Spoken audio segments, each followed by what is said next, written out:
and welcome to the Psych and Business Podcast, where we highlight the integration of psychology and psychological principles into the world of business and organizations. I'm your host, Dr. Ernest Wayde. I'm very, very excited today because we have a very special guest with us today. We have with us my better half, my wife, Dr. Melinda Wayde, who is also a gastroenterologist and leads a team of medical individuals in private practice. Dr. Wayde is also a business leader in that she works on the board of directors of this private practice. I thought this would be a really interesting conversation because Dr. Wayde does so many different things in the medical field, but is also someone who has had the benefit of working with me from a coaching consulting perspective, not formally, but informally benefited from some of the things that I've been able to share with her as she's gone through her journey. So I thought it'd be really great to have her to come on the show and give us that perspective. So Melinda, welcome to the show. Thank you. I'm so glad that you're here, Melinda. As I've said, I'm really excited for this conversation. I want to start, obviously, by starting off with your journey. Tell us a little bit about how you got into medicine, how you became a gastroenterologist and ended up leading a team of people in the medical field, as well as a business leader on the board of directors. Well, I had no inkling that I was going into medicine growing up. In fact, I thought I was going to be a missionary. It wasn't until college when I had a mentor that I really respected, who was a theology major, who kind of turned me on to the idea that you cannot reach people's higher spiritual needs if you can't address their basic functional needs. And as I thought about that, medicine seemed like a pretty foundational issue. And so that's how I decided on medicine. I get asked a lot why I went into gastroenterology. People can't understand why you would ever pick gastroenterology.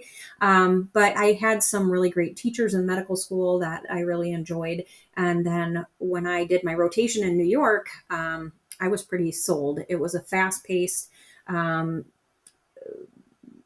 specialty. It was a lot of variety. We tend to think about gastroenterology as colonoscopies, but there's a lot more involved. Basically everything within the digestive tract. And so you get to think about, everything from what how things go down that you eat and how they're digested and how they come out. And so we talk about a lot of different things. And so there's a lot of variability in there. I also liked how it was both clinical, so I got to know patients and have that long-term relationship with them, but also procedural. You have inpatient and outpatient. And basically, I thought this is a specialty that could keep me interested. Yeah, I really appreciate that history. And I know one of the things that you really enjoy is working with patients. And I know nowadays, having worked with a lot of medical professionals, I know that can also be quite challenging these days. Tell us a little bit about your approach when you're working with patients. I have a very collaborative approach to patients. I understand that my role with them is limited. I spend a half an hour with them, maybe a couple times a year. And so I really have to take an active listening position and find out about not only what's going on, not only symptoms, but what their goals are, what their life looks like with these issues that they're dealing with. And so it really is a matter of gaining trust, listening to the patient, and then trying to figure out how I can help with the issues that I know are important for them from a medical standpoint, but also the things that they feel are the most important from a quality of life standpoint.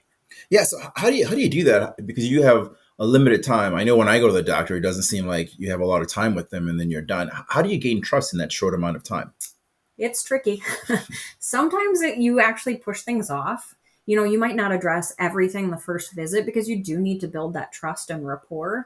But I think also just the idea of looking at people as a whole. People can tell when you care about them as a person, when you're involved in their life as a person, rather than just a set of diagnoses or a set of problems to fix. And so it can be hard sometimes. Not everybody is eager to be helped in the way that you're trying to help them and may not agree with the things that you're trying to do. And so you just really have to build that trust. And I tell people, I'm going to give you advice, but it's your life and you're going to make the decisions. And I will still try to help you. I will still try to guide you and give you advice. But in the end, it's going to be your decision. Yeah, I can appreciate how that's changed over time, where in the past, it used to be where physicians were would just tell you and you would just do what they said. Much more paternalistic. Yeah. So how have you managed that change over time? Because I know that there are still some times where patients kind of want that, right? They trust you to be the expert and to tell them what to do. Yeah, I have patients sometimes who say, I'll do whatever you say, doc.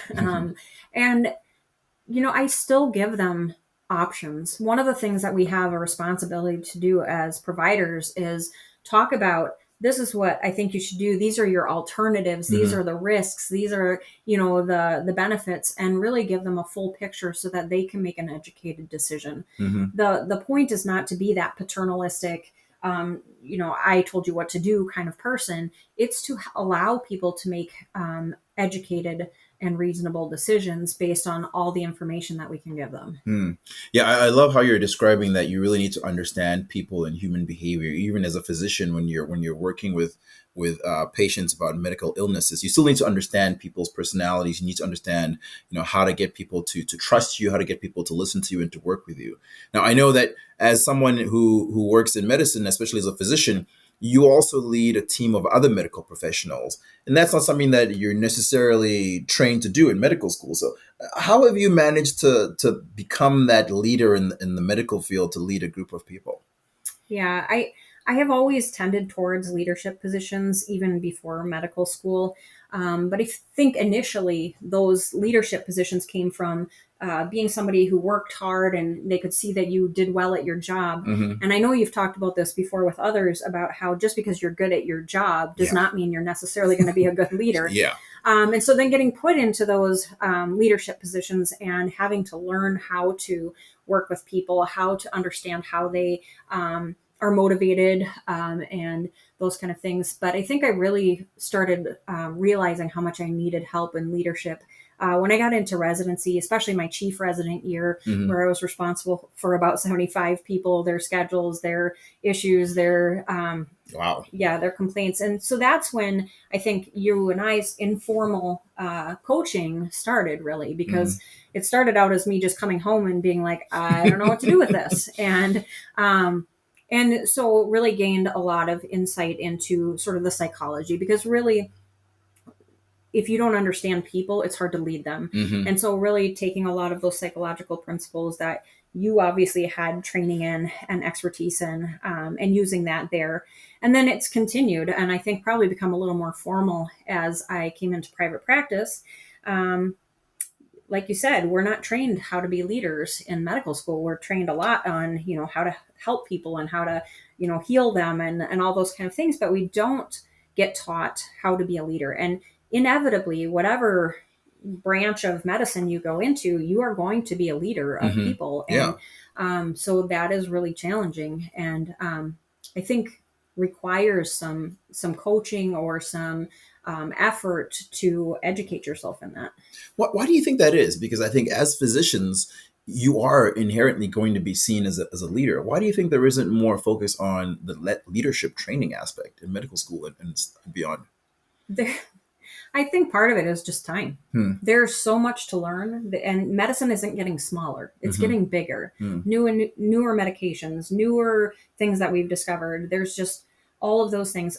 I mean, we don't get taught much about the financial part, billing, and all those kind of things that we get put into in practice either. And I think it's just a matter of time. And so you as an individual have to look at your mentors, your attendings, your leadership, and you basically make this amalgam of, well, I liked what this person did, and I liked how this person did this, and I didn't like how they did that, so I'm definitely not going to do that. And you make up your own leadership style, but it's certainly not a formal training. And I'm saying that from my experience. I don't know what other training programs have, and maybe they have a more focused leadership program, but I definitely felt like I needed to learn how to do that. Yeah, I want to follow up with something that you mentioned in terms of the lack of time for the training. I know even now in your position, you don't have a lot of time to do those leadership activities and to do those leadership responsibilities. How do you manage to find a balance between the work that you have to do as a physician, seeing your patients, but the work that you also have to do as a leader, leading your team of nurses and MAs and so on and so forth? How do you manage that? It's been a challenge. I started out just trying to carve out time, if you have a few minutes here and you can talk to someone, or, staying after work a little bit later, finding some time during lunch. But it is definitely challenging because as a practitioner, you are scheduled time to see your patients, right? You have a certain schedule, and it's usually full. Mm-hmm. And so what I'm learning is that if I want to be a good leader, I have to make my own time. And one of the ways that I do that is still carving out that time when I can. But I've actually had to make decisions to, close a couple patient spots so that I can go to this meeting or I can meet with this person. Those kind of things have to become a priority, or they're not going to get done. Hmm. Yeah, and you're also in this unique position because you are a physician, you're a physician leader, but as a board member on this private practice, you're also a business leader. So tell us a little bit about that journey where you've really become someone who better understands business and the impact of the business on your teams, on your individuals, and on your practice as well. How did you learn to step into that role as a business leader for this practice? Well, just like I was talking about leadership, but there was no training on how to run a business. Mm-hmm. And so I was very fortunate. I came into a practice where, from the beginning, I was invited in, and I was, shown how the people who had started this business and run this business, how they approached things. And, as a new employee, I was allowed to be in those meetings. I was allowed to listen in and start to get some idea of how this could go. I remember after numerous board meetings going and Googling things just because I had no Mm-hmm. clue about the business world. And it's really been a little bit of trial by fire. But like I said, I've had some very supportive board members who kind of showed me how it works. Mm-hmm. Yeah, I really appreciate that what you're saying there in terms of leaning on the experience of other people who have come before you. I think that's always very valuable. I want to talk a little bit about your experience with me from the coaching consulting perspective. Let's talk a little bit about some of the first things that we did when we first started working together in terms of really working on you and some of your strengths and your challenges. Tell us a little bit about what that was like for you, being somebody who was receiving informal coaching or consulting. What was that experience like for you? What did you gain from it? What was challenging about it? I think for me, it's probably almost a little different than it is for others, just because I have the resource of you being there every day. So I can come home with each individual issue that I have. And not everybody's coach is going to be that available to them.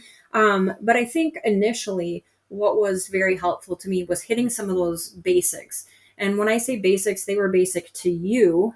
Um, Not necessarily something that everybody knows inherently. And so Like what? one of those things that we did early on was crucial conversations, Mm-hmm. how to have a conversation with people. And I think one of the big things I can remember standing out to me was that idea of a win-win situation. Mm-hmm. You get into a meeting, you get into a discussion, and people feel very passionate about their side of things. And you're trying to argue passionately your side of things, Mm-hmm. and I think it doesn't always occur to us that there might be a way that we both could be happy with this, that we both could be Yeah. that we could both win. Mm-hmm. And it takes stopping, stopping that passionate, fight that you're giving, and listening to the other person. And it takes stopping that emotional response, Yeah. which isn't always easy, and like I said, isn't necessarily natural to most people. Yeah, I think that's one of the things that I love that you're bringing that up because it's more natural for us to think, okay, I'm going to win and I need to do what I need to win and not necessarily think about how do I get other people to win and how do we work collaboratively. It's more about what's best for me. And so I think even that basics that you've described of thinking win-win, how can we both win is something that people aren't very familiar with. Well, and I think sometimes people think that their winning will help everybody, Mm-hmm. right? We even think that we're being sort of altruistic about our win, right? If we do this plan that I have, Yeah. everybody will be better, right? Yeah. And so But if you can listen to the other side, if you can stop that emotional reaction, if you can take a moment to listen to the other side, you can find that we're probably all trying to have everybody do better. We're just coming at it from a different angle, and so you benefit from listening to that other side. Yeah, I think one of the things that sticks out to me from the work that we've done and that we did was that starting with being more self-aware of your own emotions and how they were impacting the discussions that you were having, or the arguments that you were having, or just that how they were impacting the relationship that you were having with others. Absolutely. So one of the things that also comes to mind, I think, when we're thinking about this thing is really making sure that you're focusing on yourself and being more self-aware and taking that pause to really engage in that active listening activity, making sure that you're really trying to understand what the person you're working with is really trying to say, really trying to understand their perspective instead of just listening to respond. Yeah, active listening has become a big part of my entire I guess career, because as you mentioned, I have different roles, and certainly you have to be actively listening to your patients. You have to be actually hearing what they're saying, and clarifying with them what they're saying. They're not going to buy into what you are offering if you don't actually hear what's important to them. And then working with teams, I mean, people are messy. And you have to be able to hear what they are telling you. I don't work in reception. I don't work in medical records. I don't work in the financials. And so I have to really hear what those people are saying that they need, that the problems that they're experiencing, those kind of things, because I don't know them. I'm not there. I don't have their expertise. I'm not sitting in the trenches with them. And so, actively listening to people is hugely important with working with the teams. And then obviously same thing for business. Running a business is certainly not my expertise. I have to take advice and perspectives from others in order to know what the best option is for us. So active listening has become key in almost every arena of what I do. Yeah, I really appreciate what you're saying there. Active listening is I think it's one of those foundational leadership skills and behaviors that people can work on and can be really very powerful in helping you take a big step forward. So I think that's something that I've seen that you've done and has been really helpful. Looking at it from the other perspective, what has been really challenging about working with me as or as a coach from that experience? This is a loaded question. So my coach is my husband. So, sometimes if you do not enact some of those things that you are advised to enact, there's some frustration at the pace that you are picking up some of those concepts. So I think it's hard. You want to, with anything, and I think especially medical professionals tend to be those kind of perfectionists, go-getters, really highly motivated. And so you want to get everything right the first time, right? You want to be the setting the curve every time. And I think that a lot of these concepts, they take a lot of repetition and a lot of practice. And you read the book, you have the discussion, and you have it again, and you read it again. And it's not intuitive, and it takes practice. And I think for me, that's frustrating. I want to get it right the first time. Yeah, no, I really appreciate what you're saying there, because I think even from my perspective, it can be very frustrating when I can see that you're doing something that's going to lead to a negative outcome or not the best outcome. And I'm trying to provide you with the recommendations and suggestions to go in a different direction that will provide the outcomes that you want. But as you're right, as we're saying, human nature, it can be very difficult, right? Sometimes we think we know best, even when there's someone who has the clear expertise to help us. And it's not a once and done thing, right? I think this is the thing that comes with leadership development, is that it's a continued process, and there's going to be times where, as a coach, I can see that you're taking steps or actions that are not going to lead to the positive outcome, and I can make the recommendation, but I can't force you to enact those recommendations. It's like the patients. Yeah, it's like you give your expertise, exactly. And then you right? have to step back and hope that you've built the the foundation and the rapport, that it will come back to that. But I think what you're talking about there is important, right? Because if you've built that foundation, if you've built that relationship, even when things don't go well, they'll come back, right? They'll come back and say, that didn't work the way I thought it would. How can you help me get where I really want to go? And so sometimes it takes a while, but I think as with everything else, with coaching, that relationship is key, right? The strength of that relationship, that trust that you build there is really important to helping to lead to that positive outcome. Absolutely. Okay, so let's talk a little bit about some of the things that you've done in terms of running the business, because I know that's something that you said you didn't really have a lot of experience with. What have you really found challenging about learning to run be in private practice? Acronyms. As I mentioned, I was Googling a lot early on. Less so now, but not completely gone.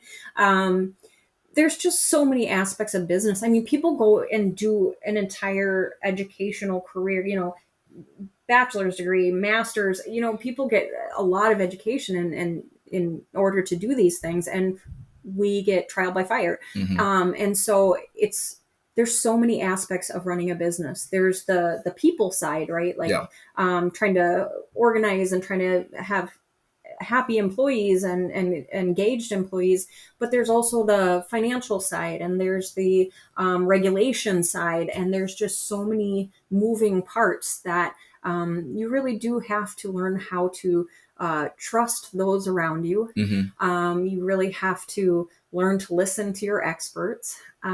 So that's challenging. You want to do the right thing in every situation, and you don't always know what that is. Yeah, that can be very challenging when, as you said, you want to do the right thing, but it's not always clear what that is, especially if you haven't been trained in that specific area. So I can definitely appreciate the challenge of that.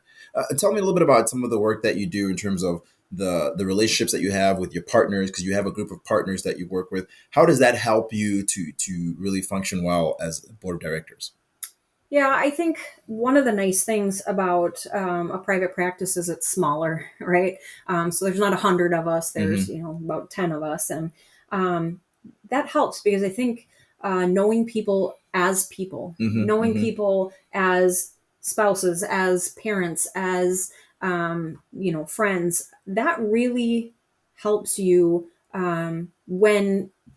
when you don't see eye to eye. Mm-hmm. Having that little bit of personal relationship helps you understand that even though we're not coming at this from the same angle, I trust that this person is having the best intent, Mm-hmm. right? Mm-hmm. We may not come at it from the same angle, but we're all trying to do the right thing. Yeah, I always say that I think I look at relationships in the business as the lubrication that allows the work to happen, right? If you know people, you're more likely to cut them slack. You're more likely to to take their word for it and to trust them and to know and believe that they have the best interests at heart, even if they're approaching things from a different approach. So I think as you're outlining there, relationships, which is again people, right? Really, the work with people is extremely important, regardless of the work that you're doing. Okay, Melinda, I know that you're busy, so I want to be respectful of your time. I always ask everybody for a tip this day and age. So, what tip would you give to to businesses out there, physician leaders out there, business owners and leaders out there? I mean, we've already touched on it. I think one of the biggest things that has made a difference for me is the act of listening. Mm-hmm. I think that touches, like I said, every part of my job. When I talk, how I have a relationship with patients, how I work with the staff, how I work with my colleagues. If I'm not hearing what they're saying, then we can't come to that win-win situation. Mm-hmm. Yeah, I really appreciate that. I think that what you're saying makes a lot of sense in terms of actively listening to make sure that you understand people's perspective so that you can really understand what it is that they want. You can't help them get what they want if you don't understand it, if you're only focused on what you want. So I really appreciate that. All right. Well, Melinda, thanks a lot for coming on the show. I think it would be great if you agree to come back on the show. We can talk a little bit more about some of the work that we've done and some of the frustrations that you and I have both had from both sides. I think that would be really interesting to have. But in the meantime, thanks for coming on the show. We hope you'll come back. And to our audience, thanks for listening. We hope you'll join us next time.